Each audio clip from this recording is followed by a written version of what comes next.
আসসালামু আলাইকুম। আজকে আমি একটা বাস্তব জীবন নিয়ে গল্প বলবো। দুটা বন্ধুর, একজন বড়লোক বন্ধু আর একজন গরিব বন্ধুর। আশা করি আপনারা যদি আমার এই ভিডিওটা শেষ পর্যন্ত দেখেন তাহলে অবশ্যই আপনাদের ভালো লাগবে। আর যদি ভালো লাগে, ফেসবুক থেকে কেউ যদি দেখেন তাহলে অবশ্যই ফলো দিয়ে পাশে থাকবেন।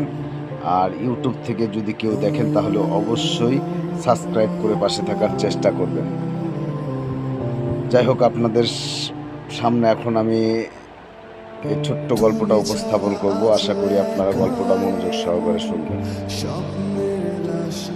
একজন বড়লোক বন্ধু তার প্রয়োজনে বা তার স্বার্থে সবসময় গরিব বন্ধুকে পাশে পায়।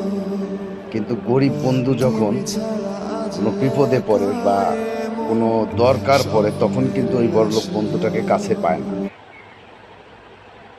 কারণ একটাই, কারণ গরিব আর বড়লোক, ধরেন একটা দুজন বন্ধুই দুজনকে অনেক ভালোবাসে, সম্মান করে, একসাথে ঘোরাফেরা করে। হঠাৎ গরিব বন্ধুটার একটা ছোটোখাটো হোক আর বড় হোক একটা বিপদ হয়েছে। সেই বিপদে যদি বড়লোক বন্ধুটাকে ফোন দিয়ে ডাকা হয়, তখন ওই সেই বন্ধুটা তাকে নানান অজুহাত দেখায়। বন্ধু আমি ব্যস্ত, এখানে আসছি, ওই জায়গায় গেছি, অনেক সমস্যা দেখায়।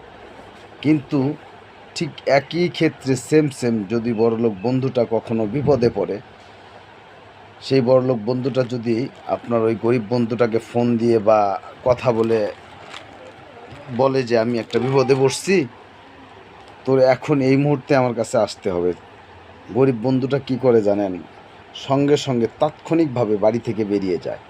আর বাড়ি থেকে বেরিয়ে যাওয়ার সময় যদি তার পরিবারের কেউ তাকে বলে যে এই কোথায় যাস, তখন সে বলে তোমাকে বলে যেতে হবে কোথায় যাই আমি।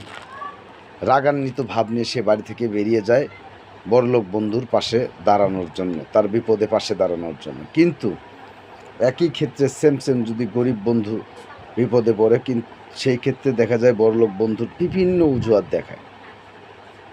আরেকটা উদাহরণ দিই আমি, যদি কখনো গরিব বন্ধুটার টাকার প্রয়োজন হয়, মানুষের জীবনে টাকার প্রয়োজন আছে, যদি কখনো টাকার প্রয়োজন হয়, যদি সে তার ওই বড়লোক বন্ধুটার কাছে টাকা চায়, সে বন্ধুটা অনেক সময় নেয়, ভাবে টাকাটা দিলে সে দিতে পারবে কি না, টাকাটা দেবো কি না।